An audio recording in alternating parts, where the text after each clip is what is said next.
Good morning.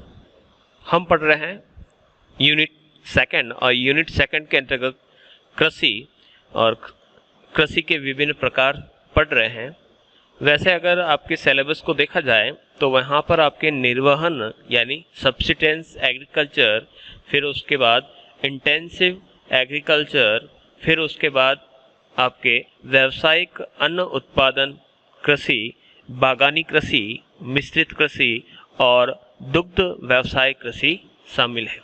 तो इस कृषि के विभिन्न प्रकारों की कड़ी के अंतर्गत अभी हम पहुँचे हैं कि हमने अभी तक जो कृषि के विभिन्न जो प्रकार है, जिसके अंतर्गत हमने गहन कृषि के बारे में विस्तार से पिछली क्लासों के अंतर्गत पढ़ा कि जो गहन कृषि क्या होती है और विस्तीर्ण जो कृषि क्या होती है, यानी इंटेंसिव एग्रीकल्चर और एक्सटेंसिव जो एग्रीकल्चर है वो किस प्रकार से की जाती है, उसके बारे में हमने पढ़ा। इसी कड़ी में आज हम पहले की स्लाइड को पहले चला देते हैं। तो गहन कृषि क्या होती है उसको डिस्कस किया, फिर उसके बाद एक्सटेंसिव एग्रीकल्चर क्या होती है उसके बारे में हमने डिस्कस किया। फिर हम बात करते हैं कि उत्पादन की विधि के अनुसार कल जो लास्ट क्लास रही उसके अंतर्गत हमने निर्वाह मूलक कृषि यानी सब्सिस्टेंस एग्रीकल्चर के बारे में डिस्कस किया। इसी कृषि के विभिन्न प्रकारों की कड़ी में आज हम पढ़ेंगे कि व्यापारिक कृषि या व्यापारिक अन्न उत्पादक जो कृषि होती है क्या होती है। तो जैसा कि नाम से स्पष्ट है, ऐसी कृषि जिसके अंतर्गत जो उत्पादन होता है, जो प्रोडक्शन होता है, उसको हम बेचकर अधिक से अधिक मुनाफा कमाने के उद्देश्य से करते हैं, वो व्यापारिक कृषि कहलाती है।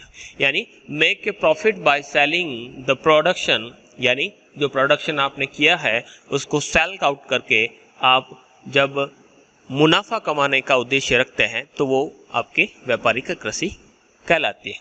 इस प्रकार की कृषि के अंतर्गत हम केवल और केवल अन्न उत्पादन ही नहीं करते, बल्कि उसके साथ हम पशुपालन का कार्य भी करते हैं, यानी animal husbandry along with food production का कार्य करते हैं।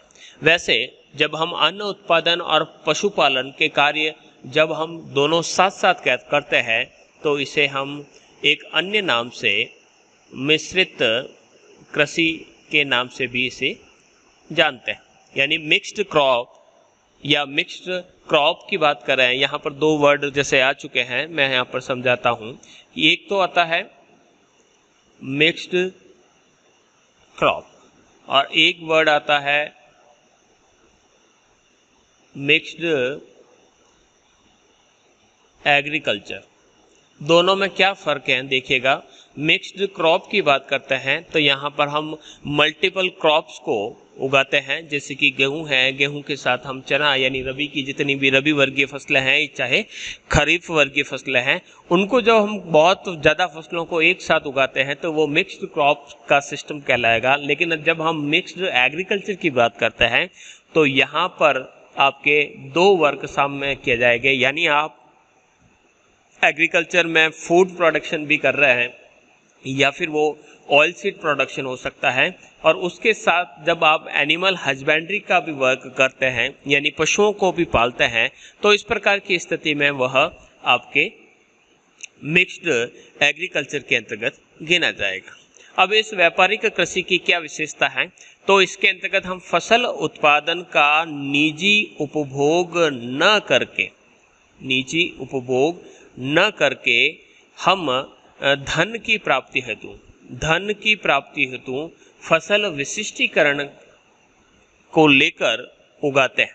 फॉर प्रोक्योरमेंट ऑफ पैडी ये थोड़ा सा गलत हो गया, ये आपके इसको हम without personal consumption of crop production and crop specification. अब क्रॉप प्रोडक्शन का हम इसको इस प्रकार से समझ लेते हैं कि जहाँ पर भी व्यापारिक कृषि होती है तो वहाँ पर हम धन प्राप्ति हेतु, यानी हमें ज़्यादा से ज़्यादा मुनाफा कमाना है, हमें नकदी की आवश्यकता है, तो जो नकदी फसलें होती हैं वो उगाई जाती हैं, तथा फसल का विशिष्ट यानी क्रॉप का जो स्पेसिफिकेशन है उसका अर्थ होगा कि हम मिक्स्ड क्रॉप को न लगाकर ऐसी क्रॉप को लगाते हैं जो ज़्यादा मुनाफा, यानी पूरा का पूरा खेत है तो पूरे के पूरे खेत के अंतर्गत हम ऐसी फसल को बोएंगे जो ज़्यादा से ज़्यादा मुनाफा दे।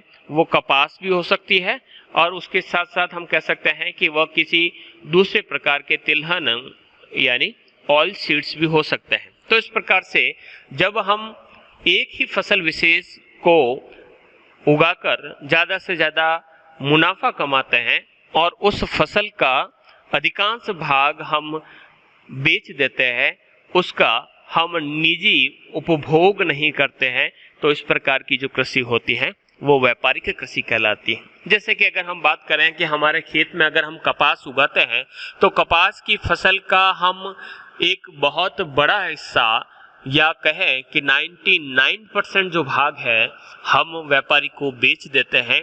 केवल 1% जो होता है भाग हम घरेलू उपयोग के लिए, वो भी भगवान की जो स्तुति के दो दिए की जो बाती बनाई जाती है उसके लिए हम रखे तो रखे, बाकी उसका कोई उपयोग हम रुई का नहीं करते।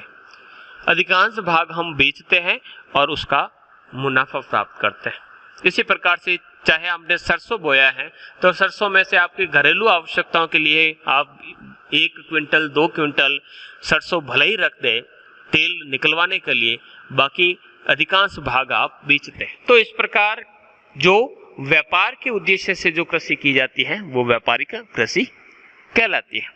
अब इस प्रकार की कृषि में आपको ज़्यादा से ज़्यादा मुनाफा कमाना है तो आप बड़े बड़े एग्रीकल्चर फॉर्म को डेवलप करते हैं और वहाँ इनोवेटिव जो रूप से वहाँ पर एग्रीकल्चर करते हैं, यानी improved agriculture on large agriculture forms, यानी बड़े बड़े फॉर्मों पर बड़ी बड़ी मशीनों की सहायता से आप ज़्यादा से ज़्यादा मुनाफा कमाने की कोशिश करते हैं व्यापारिक कृषि के अंतर्गत। इस प्रकार की कृषि की बात करें तो व्यापारिक अन्न उत्पादन कृषि, यानी व्यापारिक दृष्टि से यानी यहाँ पर उद्देश्य क्या है, हमारा उद्देश्य है कि अधिकांश माल को बेचना है।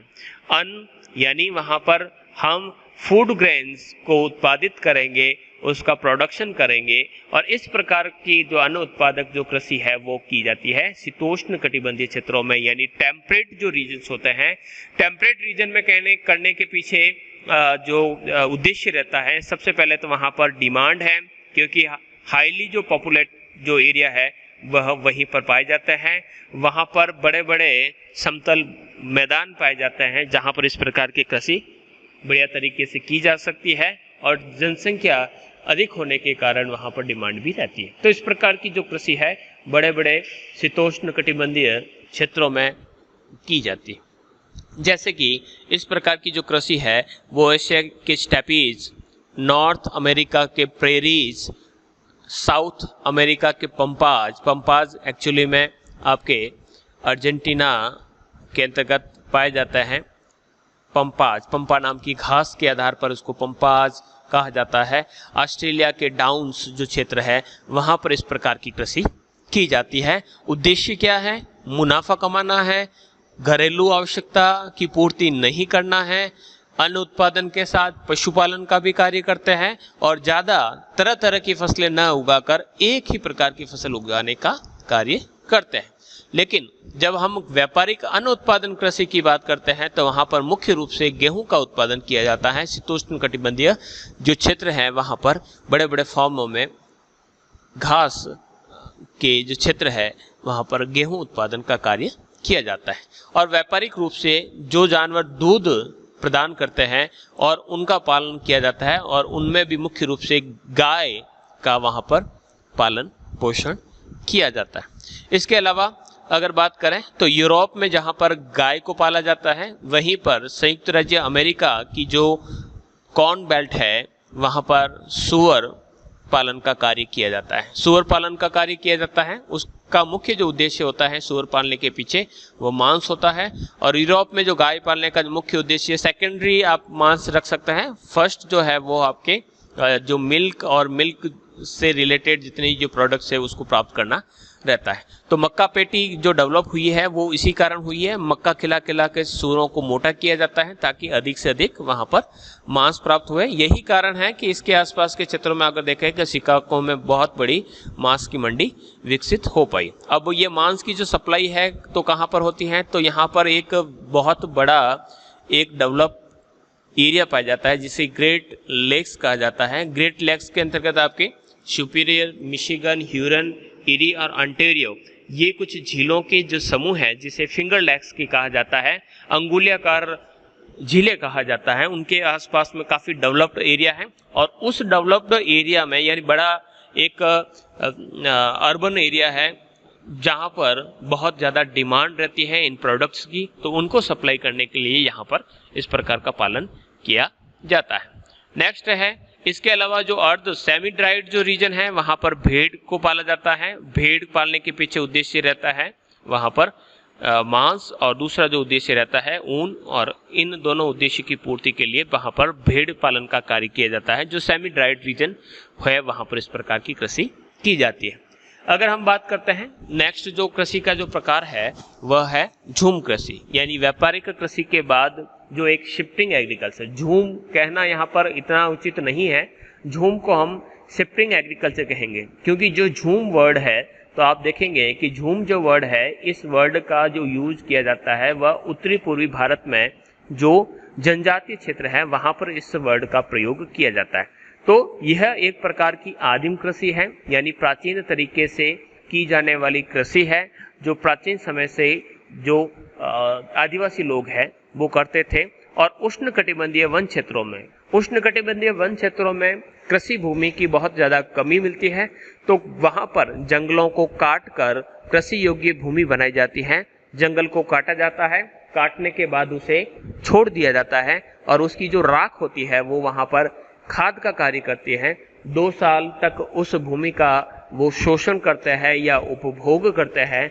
जब उसकी उत्पादक क्षमता समाप्त हो जाती है तो ऐसी स्थिति में वे एक और नए क्षेत्र की तलाश में लगते हैं, जंगल को काटते हैं फिर जलाते हैं। इस कारण इस प्रकार की जो कृषि को हम कर्तन एवं दहन स्लैश एंड बर्न एग्रीकल्चर के नाम से भी जानते हैं। यह एक प्रकार की शिफ्टिंग एग्रीकल्चर है, यानी स्थानांतरणशील कृषि के रूप में जानी जाती है। वनों को काट कर जलाना, स्लैश एंड बर्न इसका अन्य नाम। अब जब उर्वरा शक्ति समाप्त होती है तो नए क्षेत्रों की तलाश की जाती है। इसी प्रकार की कृषि को विश्व के अलग अलग भागों में अलग अलग नामों से जाना जाता है। जैसे कि अगर हम बात कर रहे हैं रे जो है, इसी शिफ्टिंग एग्रीकल्चर को वियतनाम में कहा जाता है, तावी मेडागास्कर में कहा जाता है। यहाँ पर जो इम्पोर्टेंट जो महत्वपूर्ण है उनके बारे में मैं यहाँ पर बता देता हूँ, बाकी आपकी स्क्रीनशॉट ले लीजिएगा। मिल्पा जो आपके मैक्सिको और युकाटन जो चैनल या ग्वाटेमाला के अंतर्गत कहा जाता है। इसके अलावा जो है मिल्पा, ये भी आपके मिल्पा ये भी मैक्सिको के अंतर्गत है। कॉनुका जो है वेनेजुएला के अंतर्गत किया जाता है। रोका ये ब्राजील के अंतर्गत, ये वहाँ के लोकल नेम है जिसका यूज इस प्रकार की शिफ्टिंग एग्रीकल्चर के लिए किया जाता है। इसके अलावा जो चाइना है वह श्रीलंका के अंतर्गत, लादांग जो है वह जावा और इंडोनेशिया के अंतर्गत किया जाता है। भारत के अंदर बात करें तो भारत के अलग अलग क्षेत्रों में जैसे कि झूम जो कृषि है वो नॉर्थ ईस्ट के अंतर्गत इसका नाम दिया गया है। वेवर और दैया जो बुंदेलखंड एमपी का क्षेत्र है, और दीपा जो बस्तर जिला, यानी 2 अलग अलग जिले हैं, दोनों ही एमपी के हैं। जो बस्तर है वहाँ पर तो इसे दीपा कहा जाता है, और जो बुंदेलखंड क्षेत्र है वहाँ पर इसे वेवर दैया कहा जाता है। इसके अलावा पौडू, कुमारी वगैरह जो क्षेत्र हैं वहाँ पर इसके अलग अलग प्रकार के नाम हैं। दक्षिणी पूर्वी राजस्थान के अंतर्गत भी इसे बत्रा भी नाम दिया जाता है। नेक्स्ट जो एग्रीकल्चर का जो प्रकार है जिसे कहा जाता है प्लांटेशन एग्रीकल्चर। प्लांटेशन एग्रीकल्चर यानी प्लांट लगाया जाएगा। अब प्लांट लगाया जाएगा का अर्थ ये हुआ कि इस प्रकार की जो बागाती कृषि है, अब बागाती कृषि जो है वो किसी क्षेत्र में की जा सकती है। जैसे कि अगर हम बात करें तो सबसे पहले हमारे पास है सीड। अब सीड को हम नर्सरी के अंतर्गत, जो नर्सरी रहेगी उस नर्सरी के अंतर्गत हम उसका क्या बनाएंगे, प्लांट तैयार करेंगे। और जो प्लांट तैयार होगा उस प्लांट को हम कहीं दूसरी जगह पर स्थापित करेंगे, यानी उस पौधे को हम रोपेंगे, और रोपने के कारण इसे अन्य नाम से एक रोपण कृषि भी कहा जाता है। रोपण कृषि भी इसी का नाम है। तो इस प्लांट को, यानी नर्सरी का जो प्लांट है, उसको कहीं पर भी ले जाया जा सकता है, कहीं पर भी प्लांट किया जा सकता है। तो कुछ सिस्टमेटिक तरीके से देखिएगा, ये कॉफी प्लांटेशन जो है आपको देखिएगा सिस्टम एकदम कतार से कतार, यानी एक समान रो में आपको इस प्रकार के प्लांटेशन देखने को मिलते हैं। ये आपको टी गार्डन जो देखने को मिलते हैं, तो यहाँ पर भी आप देख सकते हैं कि प्लांटेशन जो एग्रीकल्चर में कौन कौन से फीचर्स आपको देखने को मिलते हैं, क्या विशेषता है। तो इस प्रकार की कृषि को हम बागाती भी कहा जाता है, बागानी कृषि भी कहा जाता है, यानी ये एक प्रकार की रोपण कृषि है, पौधों को रोपा जाता है, इसलिए इसे रोपण कृषि कहा जाता है। इसमें वृक्षों के बाग लगाए जाते हैं, यानी हम बाग लगाकर इसे करते हैं। फिर यह एक प्रकार से व्यापारिक कृषि का ही रूप है। अब व्यापारिक कृषि का रूप क्यों है, क्योंकि इसके अंदर जो है मुनाफा जुड़ा रहता है। हम जो कृषि की जो फसलें हैं उसका अधिकतम जो भाग है वह हम क्या करते हैं, बेचते हैं, और न्यूनतम जो भाग है यानी उपभोग जो है, कंजप्शन जो है, वो हम बहुत कम करते हैं। तो ऐसी स्थिति में हम इसे एक व्यापारिक यानी कमर्शियल एग्रीकल्चर के रूप में देख सकते हैं। कहाँ की जाती है, तो जो हॉट जोन है, यानी जो ट्रॉपिकल बेल्ट है, यानी जो ट्रॉपिक्स है, ट्रॉपिक्स का अर्थ होता है यानी जो ट्रॉपिक ऑफ कैंसर और ट्रॉपिक ऑफ कैप्रिकॉन के बीच का जो क्षेत्र है, बीच का क्षेत्र है, यानी ये आपके 23.5 डिग्री नॉर्थ है और ये है 23.5 डिग्री साउथ। इसके बीच का जो रीजन है, उन सभी में जहाँ पर बहुत तेज गर्मी पड़ती है और बहुत ज़्यादा बारिश भी होती है, तो ऐसे क्षेत्रों में इस प्रकार की कृषि को किया जाता है। यह नकदी फसलों को कारखाने की तरह उत्पादन किया जाता है, यानी किस प्रकार से एक कारखाने में विभिन्न फसलों को तैयार किया जाता है, उसी प्रकार से यहाँ पर भी फसलों को तैयार किया जाता है। फसलों की बात करें तो चाय है, टी है, रबर है, कॉफ़ी है, कोको है, नारियल है, केला है, कुछ मसाले हैं। तो ये सारी की सारी जो फसलें हैं यहाँ पर उगाई जाती है। तो ये प्लांटेशन एग्रीकल्चर यानी उसके प्लांट तैयार किए जाते हैं, और जहाँ पर भी फेवरेबल उन प्लांट्स के लिए क्लाइमेटिक या ज्योग्राफिकल स्थिति जहाँ कहीं पर भी पाई जाएगी बढ़िया फेवरेबल, वहाँ पर उसे स्थापित किया जाएगा, वहाँ पर उसे रोपा जाएगा।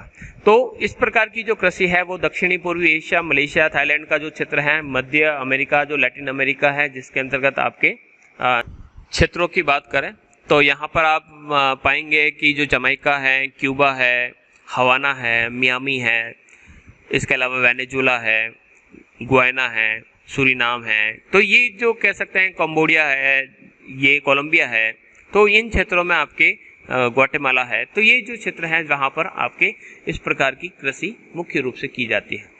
तो इस प्रकार की कृषि को करने के लिए हमें बहुत ज़्यादा पूंजी की आवश्यकता रहती है कि प्लांट को लगाना है। सबसे पहले जर्मिनेटेड सीड चाहिए, जर्मिनेटेड सीड को आपको डेवलप करना है, उसे प्लांट बनाना है, फिर प्लांट को आपको ट्रांसपोर्टेशन की सहायता से किसी क्षेत्र विशेष क्षेत्र में भेजना है और वहाँ पर बहुत ही बढ़िया तकनीकी के साथ उसको स्थापित करना है। तो ऐसे में आपको बहुत ज़्यादा वहाँ पर पैसों की आवश्यकता रहती है।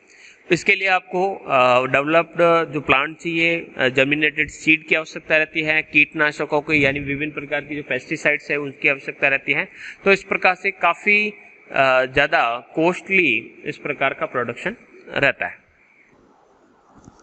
नेक्स्ट जो कृषि का प्रकार है वह है मिक्स्ड फार्मिंग। मिक्स्ड फार्मिंग को हमने इससे पहले थोड़ा सा जिक्र किया है। मिक्स्ड क्रॉपिंग अलग होता है, मिक्स्ड फार्मिंग। अब मिक्स्ड फार्मिंग क्या होता है कि जब हम सामान्य फसलों के साथ साथ जब हम पशुपालन का कार्य भी साथ साथ करते हैं तो इसे मिश्रित कृषि या मिश्रित खेती के नाम से जाना जाता है। याद रखिएगा, यहाँ पर हम अलग अलग प्रकार की फसलें नहीं बो रहे हैं, यहाँ पर हम फसलों के साथ पशुपालन का कार्य यानी पशुपालन और फसल उत्पादन जब दोनों कार्य साथ साथ किए जाते हैं तो उसे हम कहते हैं मिश्रित या मिक्स्ड फार्मिंग।